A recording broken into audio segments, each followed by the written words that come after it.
ఆహా! ఏమి రుచి అనరా మైమరచి అని అనిపిస్తుంది మీకు కూడా. డెఫినెట్‌గా ఈ రెసిపీ ట్రై చేయండి. చాలా అంటే చాలా బావుంది.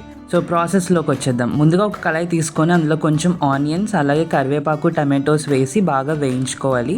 అది మగ్గేలోపు మనం ముందుగా బాగా ఫ్రెష్‌గా పండిన గోంగూర తీసుకొని బాగా వాష్ చేసుకోవాలనమాట. ఎందుకంటే అది గ్రౌండ్ నుంచి వస్తుంది కాబట్టి చాలా కీటకాలుంటాయి.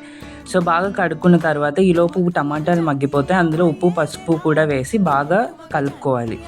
సో, అలా కలిపిన తర్వాత మనం ముందుగా కడిగి పెట్టుకున్న గోంగూరని కూడా వేసి మొత్తం అది కూడా మిక్స్ అయ్యేటట్టుగా బాగా కలుపుకోవాలనమాట. ఒక 5 మినిట్స్ మూత పెట్టుకున్న తర్వాత మనకిలా అయిపోతుంది. సో, అది మళ్ళీ కలుపుకొని మనం ఏం చేసుకుంటామంటే బాగా వాష్ చేసిన చికెన్ అనేది అందులో వేసుకోవాలి. సో, అది కూడా వేసి అంతా బాగా మిక్స్ అయ్యేటట్టు కలుపుకొని ఇంకొక 10 మినిట్స్ మూత పెట్టుకొని వాటర్ అంతా దిగి చికెన్ మగ్గినంత వరకు ఉంచుకోవాలి.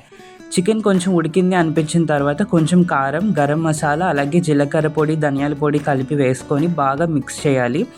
సో, అది కూడా మిక్స్ చేసిన తర్వాత మళ్ళీ ఇంకొంచెం వాటర్ వేసి కొంచెం సేపు ఒక 5 మినిట్స్ దగ్గరకయినంత వరకు మనం మూత పెట్టేసుకోవాలి.